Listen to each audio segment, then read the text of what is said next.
ونؤمن به ونتوكل عليه ونعوذ بالله من شرور أنفسنا ومن سيئات أعمالنا من يهده الله فلا مضل له ومن يضلله فلا هادي له ونشهد أن لا إله إلا الله وحده لا شريك له ونشهد أن سيدنا ومولانا محمدا عبده ورسوله صلى الله تعالى عليه وسلم.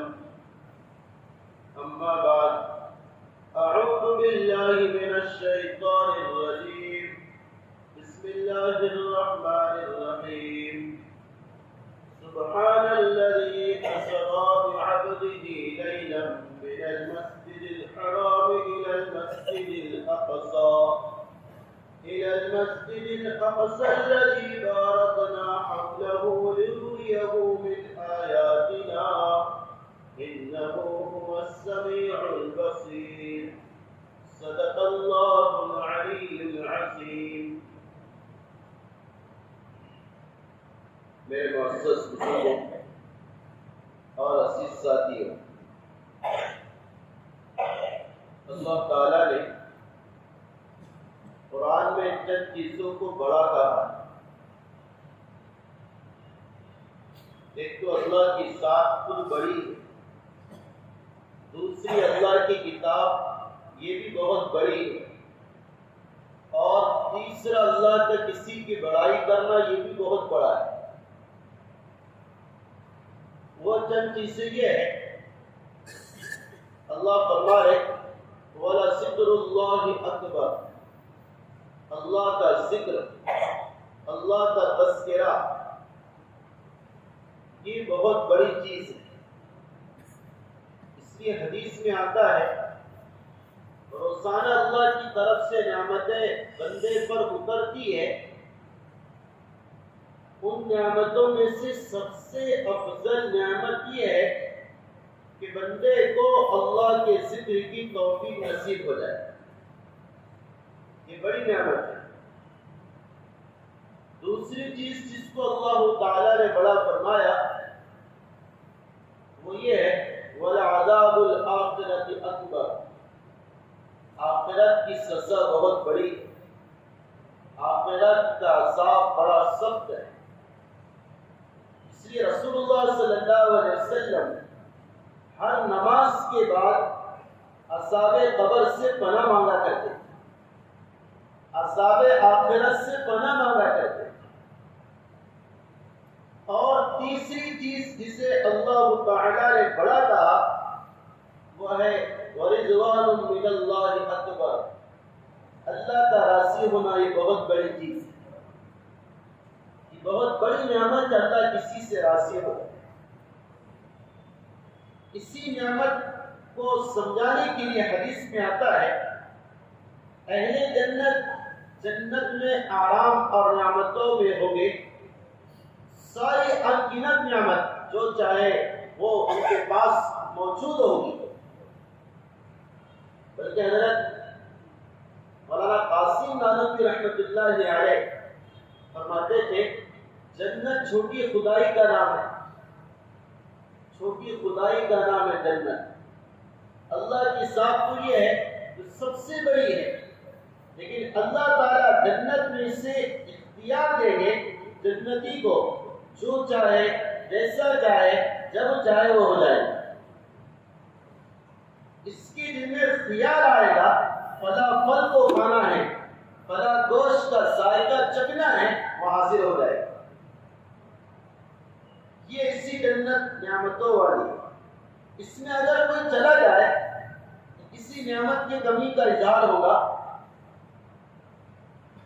نہیں، بظاہر تو ایسا نہیں. لیکن اللہ تعالیٰ جنتیوں سے کہیں گے آرام میں ہو، فرمائیں گے یا اللہ آپ نے بہت کچھ عطا کیا، ہم بڑے راحت اور سکون میں ہیں. اللہ فرمائیں گے کچھ اور چیز باقی ہے، تاکہ رزق سارا دے دیا، تاکہ ایک نعمت ابھی باقی، وہ یہ ہے اللہ پوچھیں گے کیا تم مجھ سے راضی ہو؟ اہل جنت کہیں گے ہاں، آپ نے اتنا سارا بہترا عطا کیا، ہم آپ سے راضی کیوں نہ ہوں؟ اللہ فرمائیں گے تو سنو، آج سے میں بھی تم سے راضی ہوں، آج کے بعد کبھی ناراض نہ ہوں۔ یہ نعمت جب اہل جنت کو ملے گی، روایت میں آتا اتنی خوشی ہوگی، اتنی خوشی ہوگی، اگر جنت میں موت آ سکتی ہے تو موت آ جاتی تھی، اتنی بڑی نعمت اللہ کا رزق۔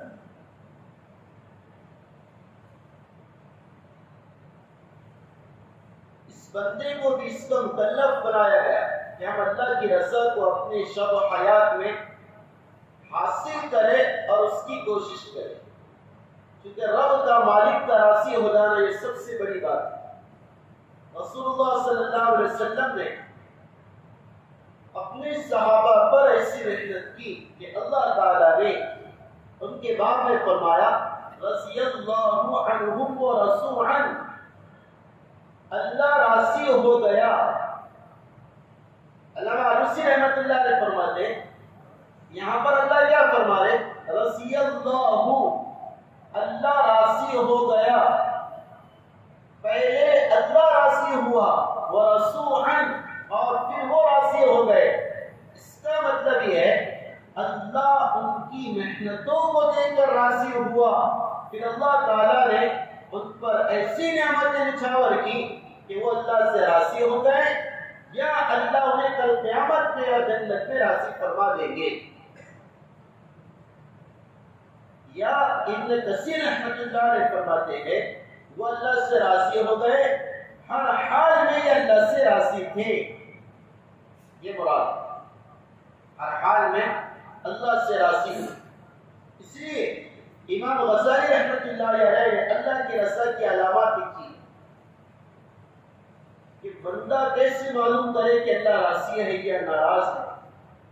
فرمایا ہر خوشی میں اللہ کے ساتھ اس کا تعلق ہو، ہر غمی میں اللہ کے ساتھ اس کا تعلق ہو، ہر مجمع میں اس کا اللہ سے تعلق ہو، اور ہر تنہائی میں سے اللہ یاد آئے، یعنی ہر موقع پر اللہ کی یاد اللہ کی رضا کا سبب ہے۔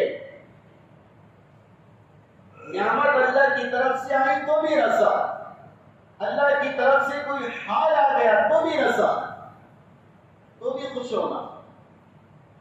جیسے تاریخ میں لکھا ہے ایاز اور محمود کا واقعہ، ایاز نامی دیہاتی غلام، اس کا تذکرہ اتنا تاریخ میں مشہور ہے، اللہ اکبر کبیرہ۔ اس کا جو تذکرہ احادیث، اس کا جو تذکرہ تاریخ میں آیا ہے، اس کی وجہ کیا لکھی ہوئی مالک؟ کہا کہ ایاز میں دو صفت بڑی نمایاں تھی۔ پہلی صفت وہ اپنے مالک سے راضی تھا اور اپنے مالک کے ہر حال میں ہر حکم کو ماننے والا تھا۔ جیسے ایک مرتبہ درباریوں نے محمود سے کہا آپ اس یہاں کے غلام کو اتنا پروٹیکشن دیتے ہو اور اسے اتنی ویلیو دیتے ہو، اس کی کیا وجہ ہے؟ تو کہا کہ کسی موقع پر سمجھا دوں گا۔ محمود نے ایک پھل بلایا جو کہ کڑوا تھا، اس کی کاشت بنائی اور درباریوں کو کھلانے لگا۔ جو بھی کھاتا وہ کہتا بادشاہ سلامت، یہ تو بڑا کڑوا ہے، اور منہ چڑھاتا۔ وہی کڑوی کاشت جب ایاز کے ہاتھ میں آئی، وہ اسے مسیح لے کر کھانے لگا۔ بادشاہ نے پوچھا ایاز تجھے کڑوا محسوس نہیں ہو رہا؟ کہا کہ بادشاہ سلامت، آپ کے جن مبارک ہاتھوں سے ہمیشہ میں نے میٹھی اور عمدہ چیزوں کو کھایا ہے، اگر اسی ہاتھ سے کبھی کڑوی چیز میرے پاس پہنچ جائے میں اس کی شکوہ اور شکایت نہیں کروں۔ اللہ کی طرف سے انگنت نعمتیں اتر رہی، کبھی حالات آ جائیں شکوہ شکایت کر جائے۔ رابعہ وصیہ رحمۃ اللہ علیہ نے ایک نوجوان کو دیکھا کہ سر پر پٹی باندھی ہوئی ہے اور شکوہ اور شکایت کر رہا کہ میرا سر دکھ رہا، میں بیمار ہوں۔ سیدہ نے اس سے پوچھا کہ بیٹا تیری عمر کتنی ہے؟ کہا کہ 20 سال۔ کہا کہ 20 سال میں کتنی بار درد ہوا؟ کہا کہ پہلی بار سر میں درد ہوا۔ تو کہا کہ اللہ کے بندے 19 سال تجھے جس رب نے آرام سے رکھا تو نے اس کا شکریہ نہیں کیا، ایک بار تجھے درد دے دیا تو تو اس کی شکایت کرنے لگا، یہ تو رب کی رضا کے خلاف ہے۔ اور دوسری صفت جو ایاس میں تھی وہ یہ تھی مالک کا حکم ماننا ہر حال۔ اس لیے بادشاہ سلامت نے ایک مرتبہ ایک قیمتی ہیرا بیت المال سے اور خزانے سے لایا اور درباریوں سے کہا اسے توڑ دو۔ جس کے بھی ہاتھ میں وہ ہیرا جاتا ہر ایک درباری کہتا اتنا قیمتی ہیرا ہم اس سے کیسے توڑے اور کیسے اس کو ختم کرے؟ لیکن جب وہ ہیرا اس ایاس دیہاتی کے ہاتھ میں پہنچا، اس سے اسے رکھا اور اسے ہتھوڑے سے توڑ ڈالا۔ سارے اہل دربار کہنے لگے دیکھو کیسا پاگل ہے، اتنی قیمتی چیز کو ضائع کر دیا۔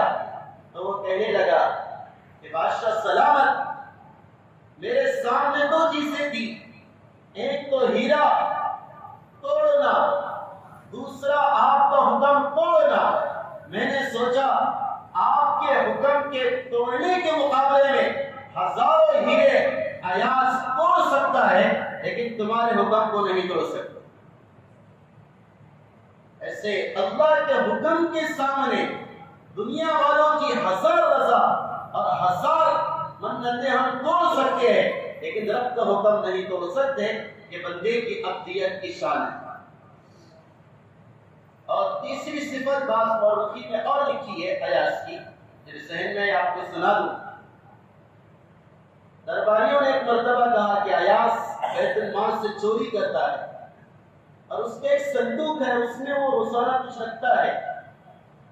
تو بادشاہ سلامت نے ایاس کو بلایا، کہا کہ ہمیں شکایت پہنچی ہے کہ آپ بیت المال سے کچھ مال چوری کر کے اپنے صندوق اور تاپچے اور الماری میں رکھتے ہو۔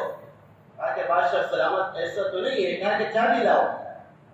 چابی لائی اور درباریوں سے کہا کہ اس کے الماری میں جو سامان ہے وہ بہو سے نکال کر لاؤ۔ اور درباری گئے اور اس سے نکال کر لایا تو دیکھا اس میں ایک پرانا جوتا تھا اور پرانا لباس تھا۔ اور جب بادشاہ کے سامنے پیش ہوا تو بادشاہ نے کہا کہ ایاس یہ کیا ہے؟ کہا بادشاہ سلامت میں جب اس دربار میں آیا تھا میری وقت یہ تھی کہ بدن پر پرانا کپڑا تھا اور پیر میں پھٹی ہوئی چپل تھی، پھر آپ کی نوازش اور انعامات کی برکت سے میں آگے بڑھتا رہا اور آج نعمتوں کے سمندر میں کھیل رہا۔ میں ڈرتا ہوں کہ اگر میں اپنی پچھلی حالت کو بھول جاؤں، کہیں ایسا نہ ہو کہ آپ کے بارے میں کوئی میرے دل میں خیال آ جائے اور میں آپ کی نافرمانی کر بیٹھوں۔ میں اپنی پچھلی حالت کو سوچ کر اپنی آپ کی نعمتوں کا اظہار کرتا ہوں اور اس کا شکریہ کرتا ہوں۔ علامہ رومی رحمۃ اللہ علیہ فرماتے ہیں اے بندے تو بھی غور کر، تو دنیا میں آیا تھا تیرے بدن پر لباس بھی نہیں تھا، تو دنیا میں آیا تھا تو خود سے کھا پی نہیں سکتا تھا اور تو اپنی نجاست گندگی سے نہیں بچ سکتا تھا۔ اس رب نے تجھے دیا ہے، لہذا لینے کے بعد، نعمتیں آنے کے بعد، مالدار ہونے کے بعد اپنی پچھلی حالت کو نہ بھولنا، اپنی وقعت کو یہ خیال رکھنا تو ننگا آیا تھا اور ایسا آیا تھا کہ حرکت بھی نہیں کر سکتا تھا، اور تجھے ایسا جانا ہے کہ تو اپنا ہاتھ بھی نہیں ہلا سکتا، اس کے ہلانے میں دوسروں کا محتاج ہے۔ یہ صفات لکھی ہے۔ علامہ رومی رحمۃ اللہ علیہ فرماتے ہیں اگر یہ تینوں صفات اگر ہم میں آ جائے، اللہ کا حکم ماننا، دوسرا ہر حالت میں اللہ سے راضی ہونا، چاہے نعمتیں ہو چاہے زحمتیں ہو، مصائب ہو یا سرور ہو، ہر حالت میں اللہ سے راضی ہونا۔ اللہ اکبر کبیرہ۔ ایک بات یاد آئی، امام غزالی نے لکھا ہے ایک شخص کا انتقال ہوا، اسے کسی بزرگ نے خواب میں دیکھا، کہا کہ آپ اس وقت اللہ نے کیا معاملہ کیا؟ وہ کہنے لگا زندگی تو اتنی اعمال والی نہیں تھی، لیکن اللہ نے اپنے دربار میں پیش کیا اور اس سے کہا تیرا کوئی عمل قابل نجات تو نہیں، صرف ایک عمل ہمیں پسند آ گیا، وہ یہ ہے تیری بیوی تھی اور تیری زوجہ تھی، اور روزانہ تجھے گرم گرم اور لذیذ کھانا کھلایا کرتی تھی، ایک دن ایسا ہوا اس کے ہاتھ سے کھانے میں نمک زیادہ ہو گیا، تو نے اس نمک والے کھانے کو بغیر شکایت اور بغیر اس کے کان تشنی کے کھا لیا، ہمیں یہ بات پسند آ گئی اور ہم نے تجھے معاف کر دی۔ سبحان اللہ، بندوں کی حالت سے اور ہاتھ سے اگر ایسا ہو جائے اللہ معاف فرما دے۔ اللہ کی طرف سے کوئی مصیبت آئے اور بندہ راضی رہے تو اللہ کیا اس سے عطا فرمائے، میں یہ کہنا چاہ رہا ہوں۔ اور تیسری بات جو فرمائی، اپنی حالت پر غور کرنا کہ ہم ناپاک منی کا خطرہ ہے، ہماری کوئی ویلیو نہیں اور ہماری کوئی وقعت نہیں ہے، ہم بالکل بزرگ و دوستو گندگی کا ڈبہ ہے، بس یہ کہہ سکتے ہیں۔ ایک بزرگ سے بادشاہ نے پوچھا میں کون ہوں؟ وہ تو مجنون تھے، انہوں نے کہنے لگا تو پاخانے کا ڈبہ ہے۔ کہ کیا کہے؟ کہ میں غلط بول رہا ہوں گا تو مجھ کو سزا دے۔ بادشاہ نے سننے لگا اندر تو کچھ ہے نہیں، اندر صرف گندگی کے علاوہ کچھ نہیں۔ بزرگ نے کہا تو گندا ہے، اس وجہ سے تیرے بدن سے نکلنے والی ہر چیز گندی ہوا کرتی۔ غور کرو، جو بھی چیز تیرے بدن سے نکلتی ہے، خون بھی، گندگی، پیشاب پاخانہ، یہ ساری غلاظتیں تیرے بدن سے نکلتی ہے۔ جب نکلنے والی چیز گندی ہے تو تیرے اندر گندگی کی سوا کیا ہو؟ یعنی حضرت نے اسے اس کی وقعت اور اس کی اصلیت کو سمجھا دیا کہ ہم کون ہیں اور ہم کیا تھے۔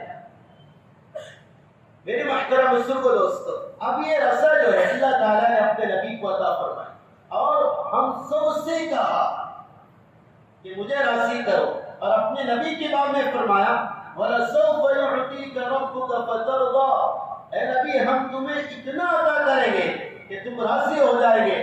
ہمارے رب اپنے نبی کو راضی کریں گے، اس لیے فرمایا وَرَفَعْنَا لَكَ ذِكْرَكَ، ہم نے تیرے ذکر کو بلند کیا ہے۔ جب تیرا ذکر کرے گا ہم اسے بھی بلند کریں گے، اور ہم نے کیا بلند کیا؟ ہم نے تیرے ذکر کو بلند اس طرح کیا ہے کہ تو جب غم زدہ تھا، وہ حالات سے دوچار تھا، مکے والوں نے تجھے ستائے تھے، طائف کی وادیوں میں تیرا خون تھا، اور طائف کی وادیاں اور پہاڑ اور کالے پتھر تجھے دیکھ کر آنسو برسا رہے تھے، آسمان کے فرشتے رو رہے تھے، تو ایسی غم زدہ حالت میں تھا۔ ہم نے اس غم کے صدمے کو ہلکا کرنے کے لیے تجھے اپنے پاس بلایا اور تجھے معراج نصیب فرمائی اور تجھے اپنا دیدار کرایا تاکہ تیرے غموں کی ٹھنڈک کا سامان پیدا ہو جائے۔ یہ ہمارے نبی کے رفع ذکر کا بلندی مرتبے کا تذکرہ ہے، اس سے اللہ راضی کرے گے کل قیامت کے دن۔ اس لیے جو رجب کا مہینہ ہے، اس میں عام طور سے 27ویں جو رجب ہوتی ہے، اس میں ہم مشہور یہ ہے ہمارے مابین کہ وہ معراج کی رات ہے اور معراج اس میں نصیب ہوئی تھی۔ بزرگوں دوستو، اول بات تو یہ ہے اس میں محدثین کا مورخین کا بڑا شدید اختلاف ہے کہ معراج کس سن میں پیش آئی۔ بعض قول ہے ہجرت سے 5 سال پہلے، 4 سال پہلے، 3 سال پہلے، ایک قول ہے 3 مہینے پہلے، ایک قول ہے 2 مہینے پہلے، ایسے مختلف اقوال ہیں۔ دوسرا اگر مان لو زیادہ صحیح علماء نے یہ لکھا ہے کہ ہجرت سے 3 سال پہلے معراج پیش آئی، تو دوسرا اختلاف یہ ہے کہ سال اگر متعین کر لو 3 سال پہلے تو مہینہ کون سا تھا؟ مہینے میں بھی بہت سارے اقوال ہیں. ایک قول ایک قول رجب کا ہے، دوسرا قول جمادی الاولیٰ، تیسرا جمادی الاخر، اور ایک قول شوال، ایک قول ربیع الاول کا ہے. ایسے بہت سارے اقوال ہیں. اور اگر مان لو 27 یہ رجب کے مہینے میں ہوئی جو کہ مشہور ہے، تو پھر اس میں بھی اختلاف ہے رجب کی تاریخ کون سی تھی. 4 قول ہے، 9، 12، 17، 27. 9ویں تاریخ کو پیش آئی، 12 کو، 17 کو یا 27 کو. یہ اتنا بہت بڑا اختلاف ہے. اب مان لو 27ویں رجب کو پیش آئی معراج، تو پھر ہم گزشتہ سیرت صحابہ، سیرت نبی کو دیکھیں. اگر ہجرت سے 3 سال پہلے کا زمانہ لیں تو تقریباً 3 سال ہجرت سے پہلے کے اور 10 سال ہجرت کے بعد 13 سال ہمارے نبی کے حیات میں معراج کا سن اور معراج کا مہینہ پیش آیا. آپ ایک روایت حدیث کی ایسی بتا دو کہ جس میں رسول اللہ صلی اللہ علیہ وسلم نے معراج کی رات میں کوئی مخصوص عمل کیا ہو یا کوئی مخصوص عمل کرنے کو بتایا ہو. کوئی روزہ رکھا ہو، کوئی نماز پڑھی ہو، کوئی عبادت کی ہو، ایسا معتبر حدیث کی کتابوں میں نہیں ملتا. آپ کے بعد صحابہ 100 سال تک اس دنیا میں رہے. ان صحابہ نے کسی نے معراج کی رات میں کوئی مخصوص عمل، عبادت، روزہ وغیرہ رکھا ہو، کیا ہو، ایسا مستند اور معتبر کتابوں میں نہیں ملتا ہے. اس وجہ سے بزرگوں دوستو، ہمارے علماء دیوبند کا ایک موقف ہے، وہ فرماتے عبادات تو نہیں ہے، البتہ اس واقعے کے ذکر سے مقصود چند چیزیں ہیں. پہلی چیز تو میں نے بتایا نبی کے مرتبے کو بلند کرنا. ہم اس سے بیان کریں، سنیں تاکہ نبی کا مرتبہ سمجھ میں آئے. دوسرا، نبی نے معراج کے موقع پر آسمان میں جو چیزیں دیکھی ہے اس سے عبرت حاصل کریں. آپ نے جنت دیکھی، وہاں پر کیا دیکھا، جہنم دیکھی، وہاں کیا دیکھا، اس دیکھنے میں کیا عذاب آپ نے دیکھے، اس سے عبرت حاصل کریں. آپ نے دیکھا ایک قوم ہے، چند لوگ ہیں جن کے لوہے کے ناخن ہیں اور اپنے چہرے کو نوچ رہے ہیں. حضرت جبرائیل سے پوچھا من ہم، یہ کون ہیں؟ حضرت جبرائیل علیہ السلام نے فرمایا آپ کی امت کے وہ لوگ ہیں جو دوسروں کی غیبتیں کیا کرتے تھے اور دوسروں کی آبرو ریزی اور بے عزتی کیا کرتے تھے. یہ سبق ہے، اس سے بچے. ہمیں معراج کا سبق. پھر آپ نے دیکھا ہے ایک جماعت ہے جس کے پیٹ امت کی طرح ایسے بڑے اور اس میں سانپ ہے جو اندر سے ڈس رہے اور نظر آ رہے. حضرت جبرائیل سے پوچھا یہ کون ہے؟ حضرت جبرائیل نے فرمایا آپ کی امت کے وہ لوگ ہیں جو لوگ دنیا میں سود اور حرام کھایا کرتے تھے. اس سے بچنے کی ضرورت ہے.